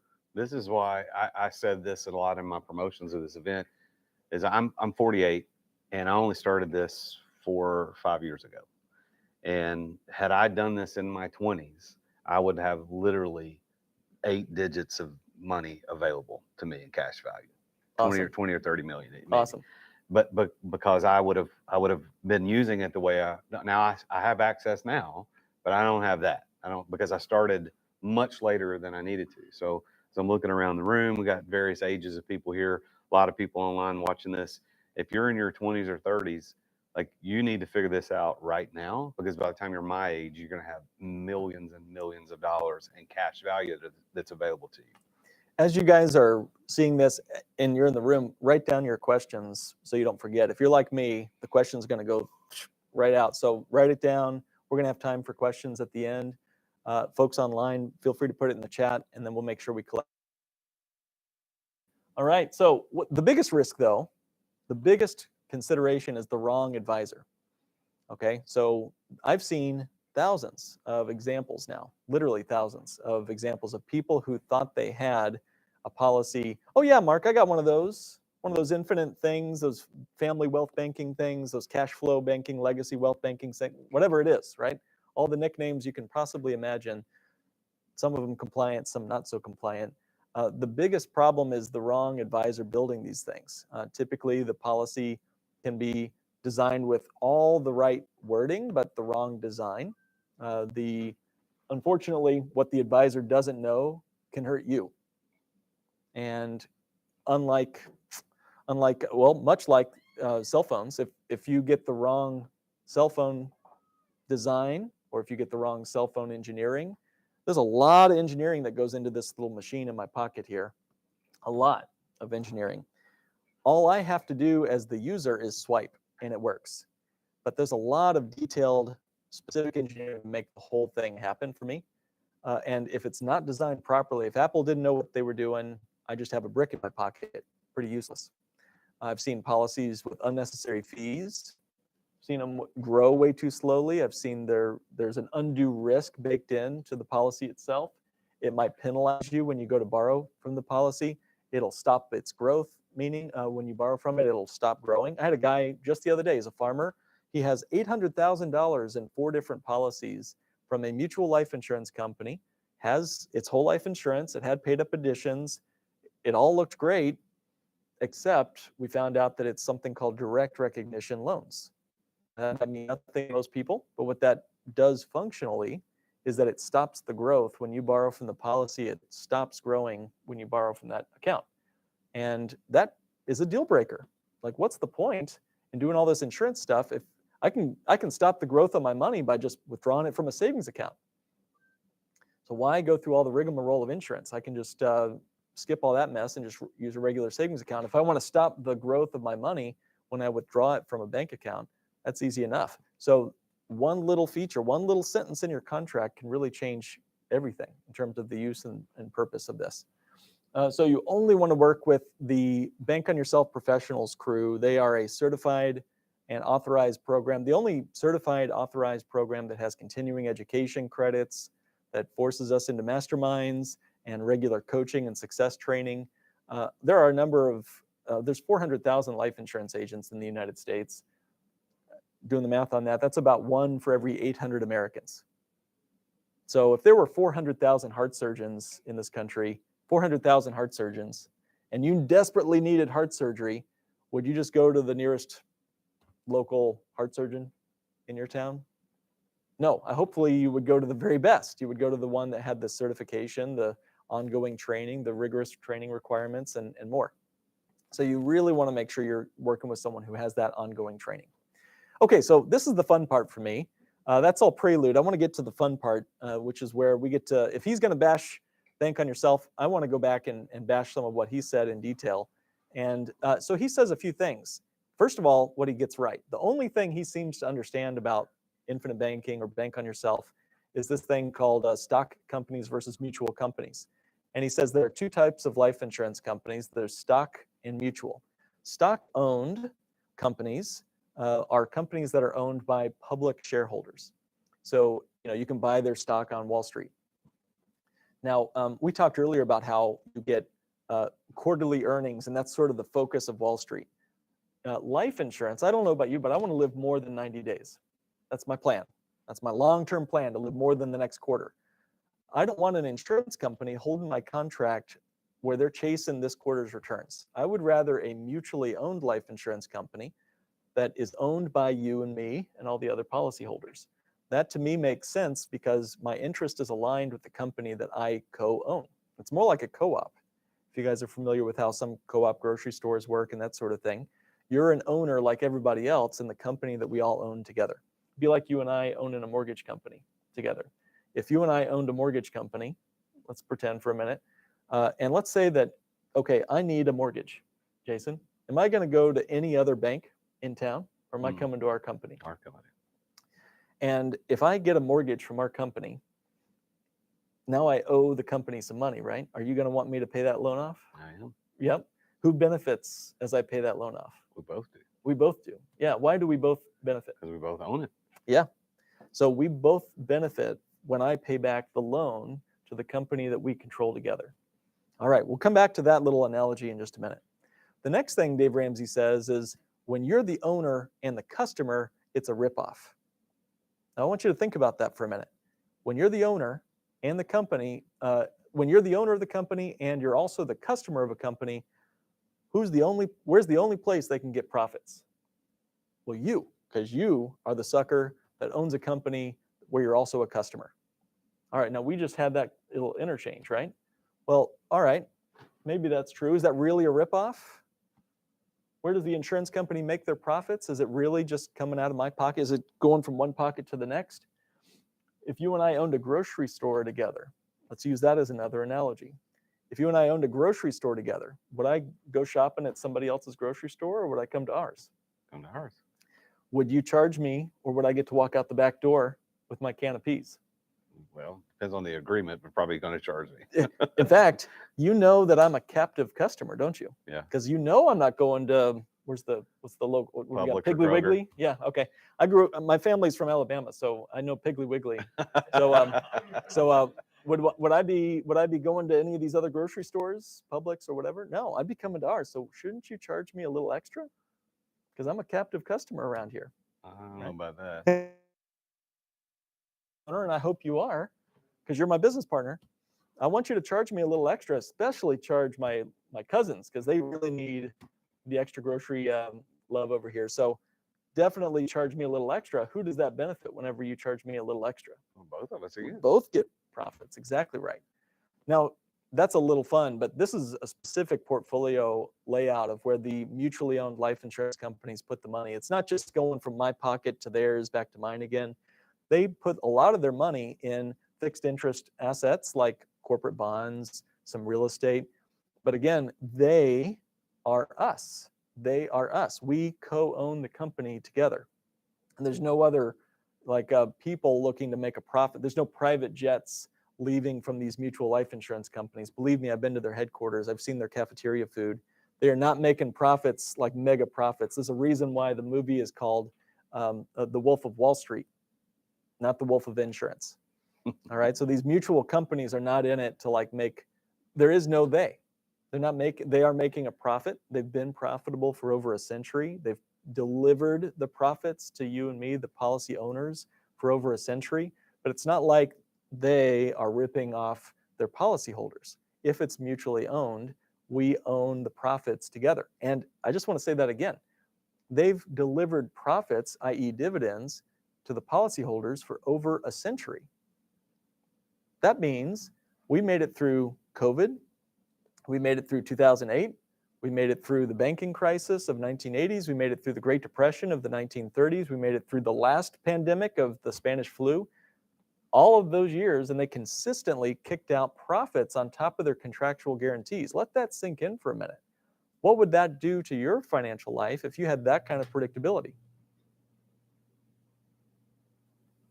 So the next piece to this is, We do have a question from Yeah, online. sure. I don't know what the question Cool. is.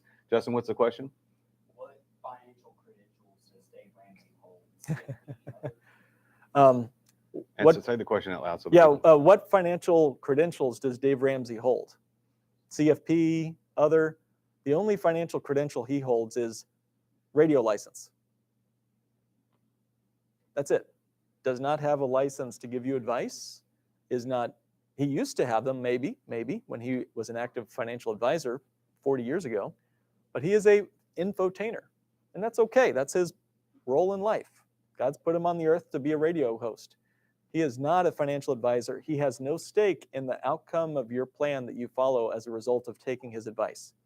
So let that sink in for a minute. Great question. Great question. Okay. Next piece to this puzzle. He says, you're paying interest on your own money. What fool would do that? You're paying interest on your own money. Again, he loves disgust. So let me kind of walk through what that is. Are you really paying interest on your own money? Here's an example of a bank on yourself designed whole life insurance policy.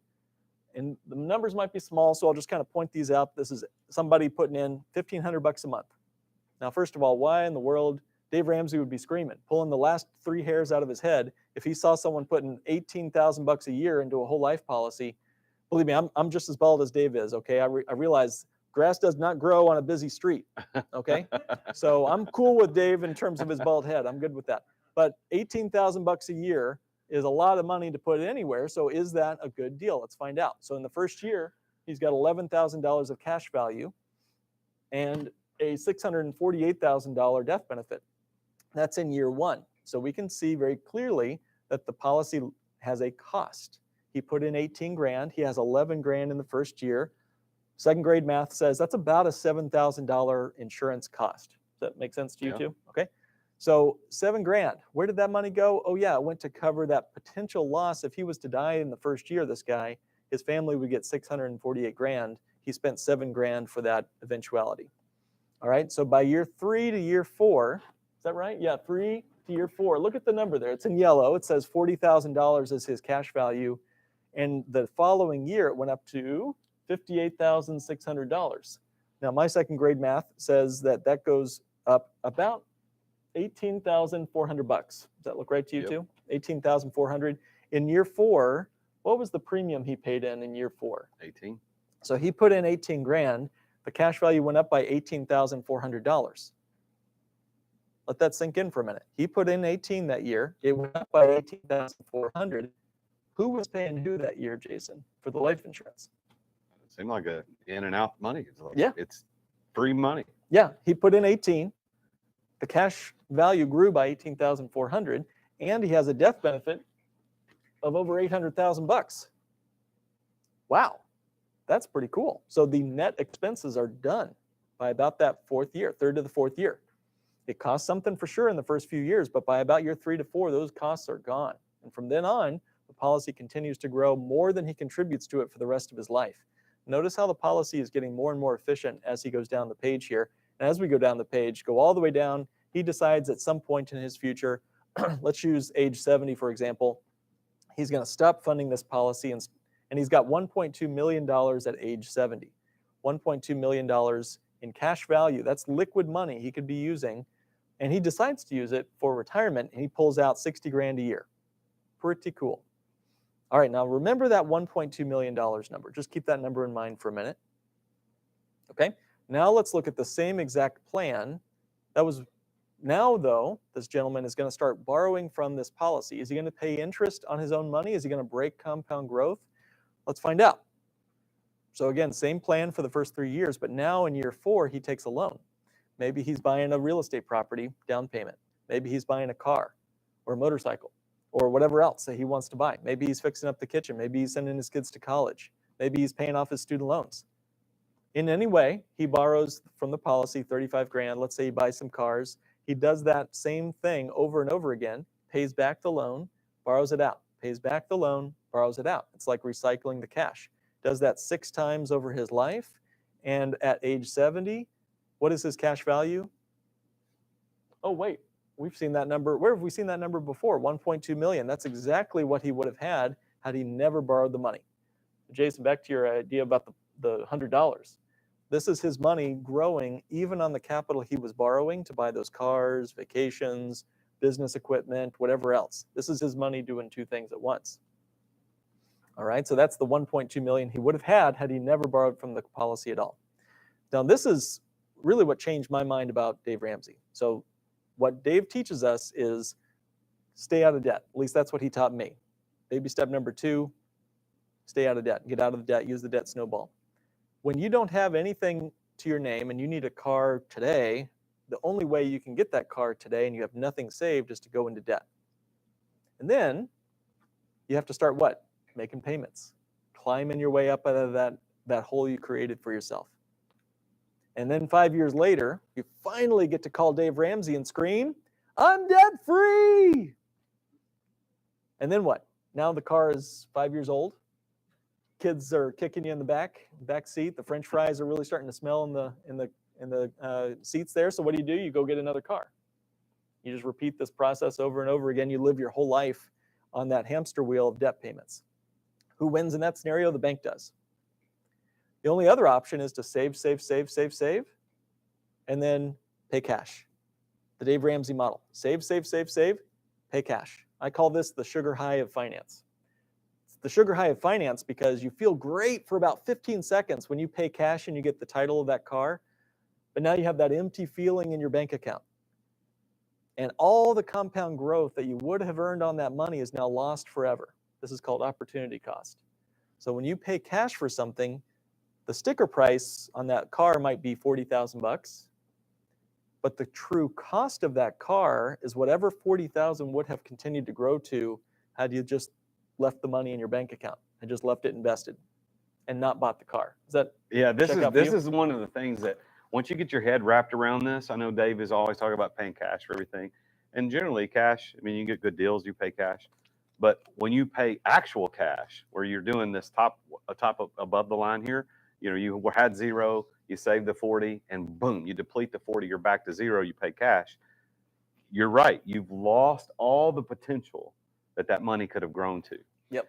And this goes back to my little example that I'm doing right now about buying this new car of mine. Is it's only 14 grand. I sold a used car. It's only $14,000.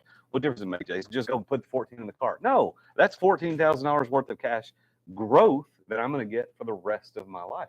So I'm going to put it in the policy, which I know he's going to explain in just a minute. But paying cash for things is not a good idea. It's a sucker's game. Now paying cash like physically is pretty cool because you can walk into the car dealership like I'm going to do and give them the money for the vehicle and finance a little bit. But like I give them money for the vehicle, but I'm not actually paying money out of a savings account and losing growth potential. That's right. Yeah, you're still walking into the dealership with a check in your hand or whatever to buy that vehicle, but the dealership doesn't necessarily have to know or care that money happened to come from your policy first. Exactly. Is that right? Yeah.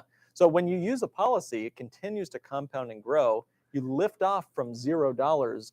You know, when you use your policy, you borrow against yourself, and it continues to compound and grow, as you see on the slide there, as if there was no loan.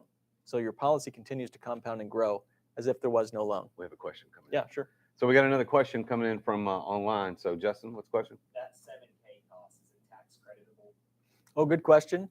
Well, tax Say credit. the question so the people online. Yeah, okay, thank you.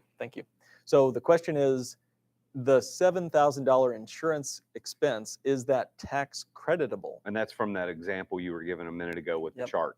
The short answer is no, it's not. It's an expense. It could be a business expense, possibly, if it's inside your business. So let's talk afterward about that. But typically, the policy it's more like a Roth IRA in how it's taxed. You put the money in after tax.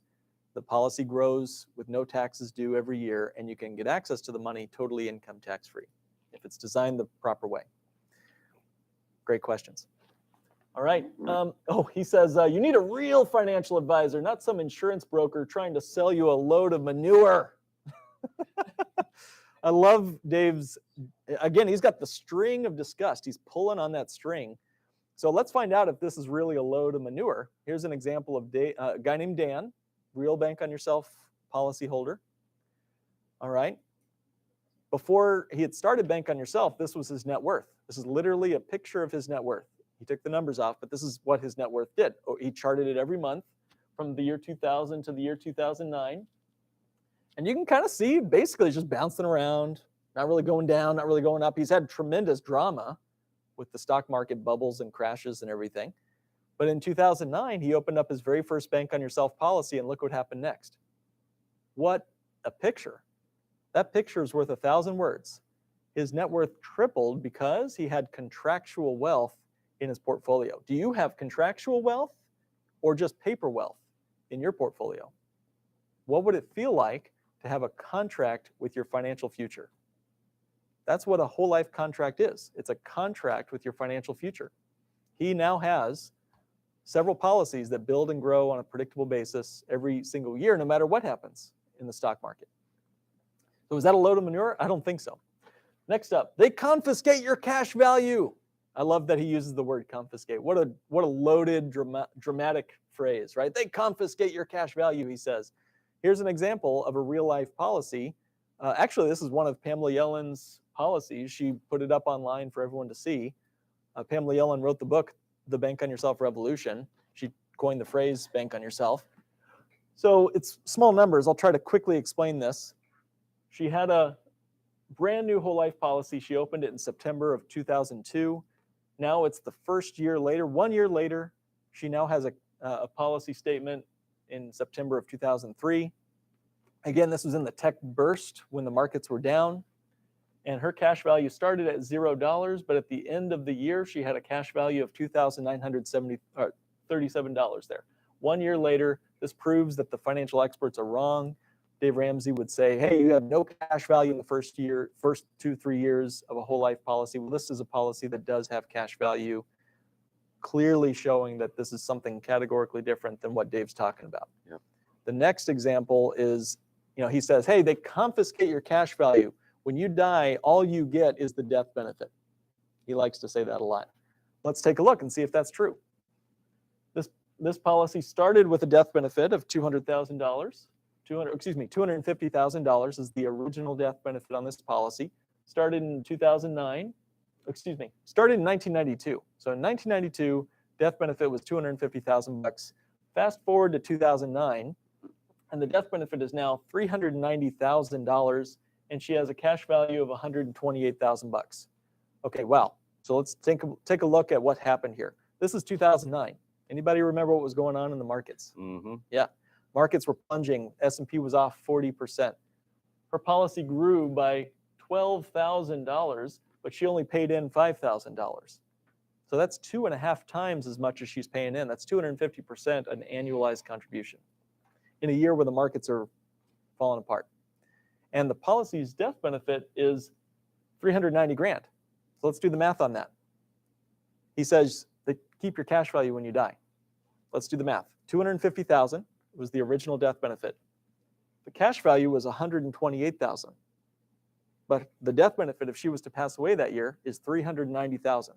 So the bottom line is, when you pass away with one of these policies, your family gets the original death benefit plus the cash value plus even more because it's designed this specific way. Okay. All right, I'm almost done. I think we're going to have some time to wrap up here, but this policy is another example of what he's talking about. As you can see, the death benefit starts at 1.7. It grows to 3.9, which is more than the cash value you pay in. And a lot of people say, well, wait a minute, Mark, those costs are outrageous. Well, let's take a look at the costs.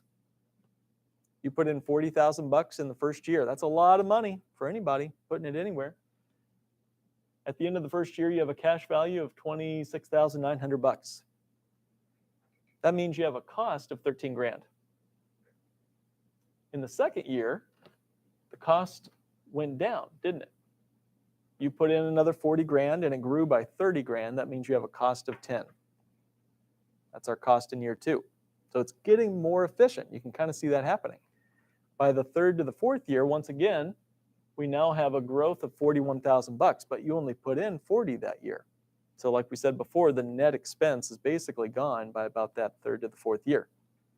So our total cost for this policy, if you were to total it all up, is $27,000. Is that expensive? I don't know. The total dividends in just year 9 exceeds or almost exceeds your entire expense. Let that sink in for a minute. These dividends that Dave Ramsey says is just returning your own money. You're just getting your own money back.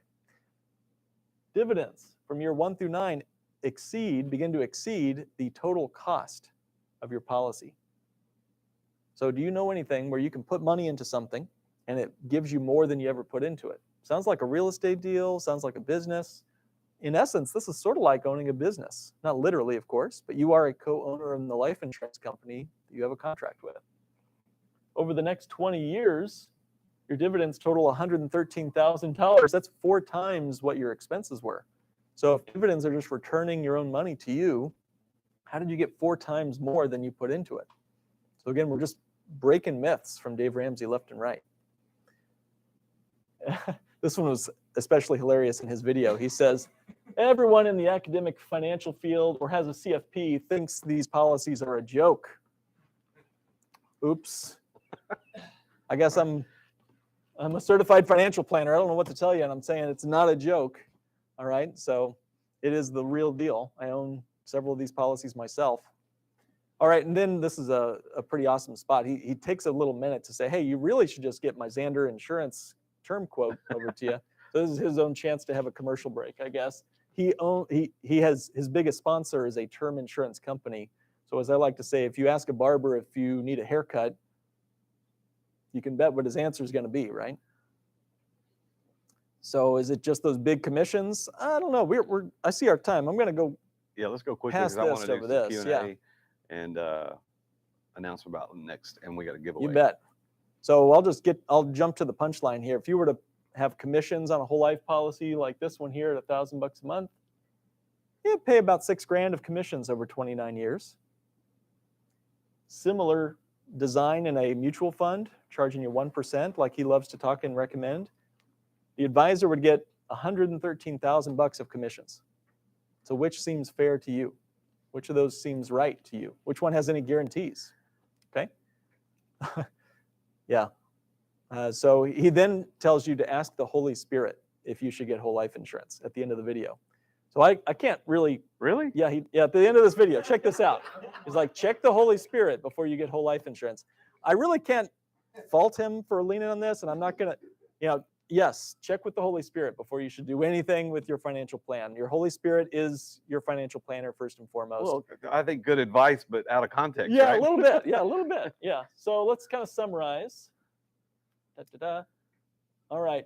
Again, every policy is going to be designed differently. There's not, a one-time, one-stop shop here. This is not a commodity. It's a nuanced financial strategy. Each person in this room, each person watching this needs to have a competent professional do this right for you.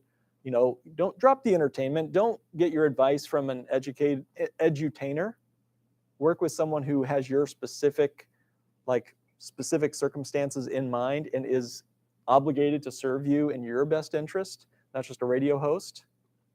All right, so as we wrap up, again, if you want to chat with me or one of my colleagues, Evan, it's great to see you, sir. Evan is a colleague of mine as well, lives right here in the Nashville area. If you want to chat with me or one of my colleagues, happily sit down with you to have a 30-minute phone strategy session. Go to bit.ly/mycall, bit.ly/mycall, and you can have that phone call scheduled appointment with me or one of my team members. We can talk about how this strategy might make sense or might not make sense in your situation. Again, it's a nuanced strategy, so we don't want to just cookie cutter this thing. And happy to hop off my soapbox and answer questions. Well, Mark, thank you for doing that. We got some questions that came from online, and then we're also going to do Q&A in the room and have some giveaways. We're going to give away some books today for those of you who are here live and in person. Thank you for coming live. Justin, give us one of the questions from online. Many policies only gain interest on the cash value after loans. For example, if you have cash value of $100K and you borrow $40K, the interest can only be on the cash value balance of $60K. Are you saying that the policies you're talking about gain interest on the full $100K, even though you borrowed the $40K? Yes, correct. So the question is, if you have he says, this person says, many life insurance policies, when you borrow from the policy, you'll only get the growth on whatever has not been borrowed. And that is a lot like a savings account or a brokerage account. You will only earn interest on your savings account if you don't withdraw from that savings account. So what this person is describing is a direct recognition loan. This is counter to a non-direct recognition loan. I like non-direct recognition because if I have $100,000 of cash value and I borrow out $40,000, my policy will continue to grow and earn interest on the full $100,000 as if there was no loan. Yep. The direct recognition versus non-direct recognition was one of the first things that I learned as I was pursuing this, and that is a big deal. So, for example, if you have $100,000 invested in the stock market and you need 50, and you pull 50 out, that's direct recognition because now your stock market portfolio is only worth 50 because you now have the 50 over here that you're going to spend on something else. If you did it in real estate, you have a $100,000 piece of property, you could take a loan ostensibly against that 100,000 and take 50 out and go, and this is still growing, right? Without recognition. So it's non-direct recognition. And then insurance, though properly structured, is also non-direct recognition. So you can pull that money out, it continues to grow. Like my $100 example, he give me 100, I can go spend it over here. That 100 acts like nothing ever happened. Mm-hmm. That's a good question. Do we have another one from online, or is that the only one, Justin? All right, got already answered. So live in the room, anybody got questions about this? We got about 8 minutes left in our time together today. I want to make sure we get plenty of Q&A time, and then I want to do a giveaway, and I got an announcement about our next event. Steve. So is there, and I'll try and frame this the right way, I've got a couple of questions in this. So is there any reason to have term to fill in any of those gaps? Because my advisor had told me that. I also have whole that's structured in this way. Is there any reason why he would not have been coaching me on being able to utilize them that way as well? Good question. So Steve, you asked a great question. You asked, is there any reason to have term insurance? And your second part of the question is, hey, I think I have a policy like this. What was the question related to that part? Why is he not coaching? Why is my advisor not coaching me on being able to use that? as a Okay, bank to so- be able to pull out that value and utilize it? So that second part of the question for those listening is, why didn't my advisor coach me to use my whole life insurance policy that he set up for you in the way that we've been describing today through banking processes and so forth? The first piece, term insurance. Yes, there's a place for term insurance. And a lot of people end up getting term insurance when they can't yet afford whole life insurance, or they need more than the whole life would provide. Our goal with whole life insurance, design the bank on yourself way, is to get as small a death benefit as we possibly can. Then the term insurance is really just covering that for the family or the business. The nice thing is if you get the right term insurance with the right company, you can even convert a whole life policy or term insurance to a whole life policy and have a new bank on yourself designed policy without going through another medical exam 5 years from now, 10 years from now, when the business is ready to do that. So term insurance has a place. Whole life insurance, again, there are hundreds of thousands of insurance agents out there. I wasn't taught this when I got my insurance license. I didn't get taught this when I even got my certified financial planner designation. You really have to seek out mentors and designations like Bank on Yourself. So if I don't know who you're working with, but if they are not a Bank on Yourself professional, it's very likely after watching this and being in the room here today, Steve, you now know more about this process than your advisor does, very, very likely. And so that's okay. There's a broad financial universe out there. Not everyone should have a corner on truth, not even Dave Ramsey. So don't feel like you have to educate your heart surgeon before they put you under the knife. It's okay to look for an advisor that does know what he or she is doing. All right, good question, Steve. Let me have a clicker. Any sure. other questions from the room? Anybody or online? Adam? Is there any restrictions on how much you put in? I know you gave the example about putting the 14 in there. Does that have to sit in there for any amount of time? Is that just depending on how you structured when you said the 18 or 40,000 or whatever? Is there any limit to how much you can put in or how Yeah. it works? Great question, Adam. So Adam asks, hey, is there any limit of time before you can access the money? And you brought up another side question I'll add to that, which is, hey, is there any flexibility on what we can put into these policies? So no, typically within about 2 weeks of the check clearing or your draft of your policy's premium, you can be accessing the loan against the policy. And the loans themselves take about a week or so to process the loan, generally speaking. So yeah, usually it's within the first month from when you start your policy to when you're using the policy if you needed it right away. And again, work with a professional who can help you think about a strategy to repay that loan to your policy that you control, but it's on your schedule. Also, I'll just briefly mention, you can put in differing amounts, like varied amounts can go into your policy. I showed examples of same amount going in every year. A lot of us are business owners, and a lot of times profits go up and down. Well, you can do that with these policies. I didn't show that today, but a lot of your contributions might be varied in their amounts. The amounts can be very flexible, what you put in. Yeah, well, that my experience. I have 3 different policies. I've got one that and by the way, too, I funded mine. This is just full disclosure on how I did mine. I'm not saying this is the way you should do yours, but when I learned this 4 or 5 years ago, we got out of everything. 403B, 401k, stock market. I cashed everything out. The benefit was that I was not in a taxable situation anyway, because as I said earlier, I don't make any money on paper. So I was able to pull all that money out and only pay the penalty that I had to pay on the 403B and the 401k. And I moved 100% of the cash into life insurance. And so I did one policy, single premium. And I don't remember what it was, but it's 6 figures. Dropped it in, never had to pay on it again. I had access to that money within 30 days. Yep. And we bought a property in an Airbnb property in East Tennessee. And, that's an investment for us. So I've got 6-figure annual premiums on some policies, and I've got actually, I think all of ours are 6 figures. The super ninja way, as he calls it, on this Bank on Yourself policy, is that 100% of your income goes into the policy, and then you pull money back out to pay your expenses. I'm not there yet, but I'm working towards it. What I want to do, if I make 300 grand this year, I want to take that 300 grand, put it directly into the policies, and to borrow what I need to live on, because I don't need 300 or 400 or whatever I make. I don't need that to live on. I only need probably 150 grand to live on, 180 grand, whatever it costs me to live. Just borrow that out, and then all that money continues to grow. So that's the Super Ninja way to do these. The black belt Yeah, version. black belt. I uh, always say don't get into the dojo with the black belt on unless you're really trained for it. So Yeah. yeah, I would say start with the white belt first. All right. So I know we have other questions, but we're up against the time clock, so I'm going to quit here.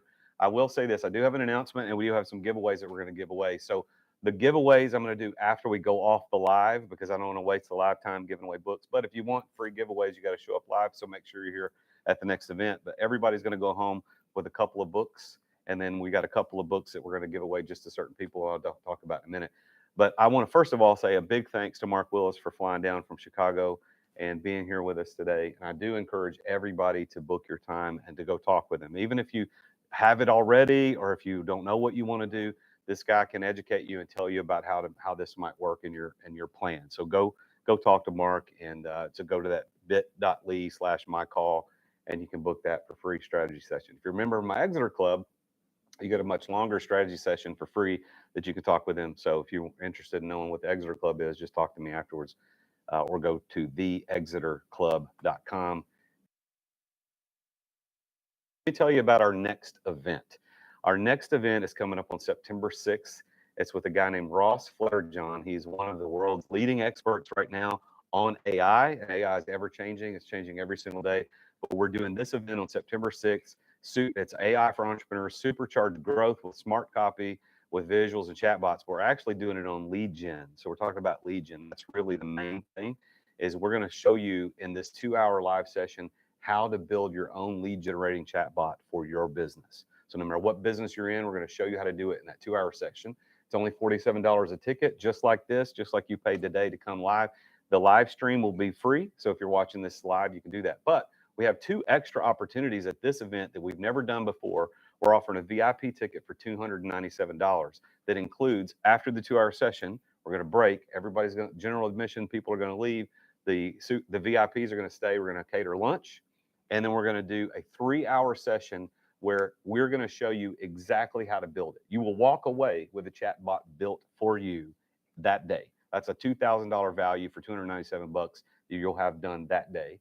And then for 5 people who want to up their game and get coaching on this, Super VIP is only $2,500. That includes dinner at the Standard that night, one of the top steakhouses in the country, one-on-one time with me and Ross, 3 months of coaching with Ross on AI, and his team at Stammer.ai is going to build a fully automated chatbot based on AI for your business. That's like a $5,000 value. It's only $2,500 to do the Super VIP. So go to therealjasonduncan.com/EMS live, like what's on the screen. Please register for that event. But again, big thanks to Mark Willis for being here today. Let's give him a hand. Thank you for being here, man. Appreciate it. Thank you, guys. Thank you guys for getting online, for being here with us live. And I will see you next time. And thank you guys for being here live in the room. You guys in the room, stick around because we got some giveaways. But we'll go ahead and sign off. Thanks. We'll see you next time. Let me know when we're clear.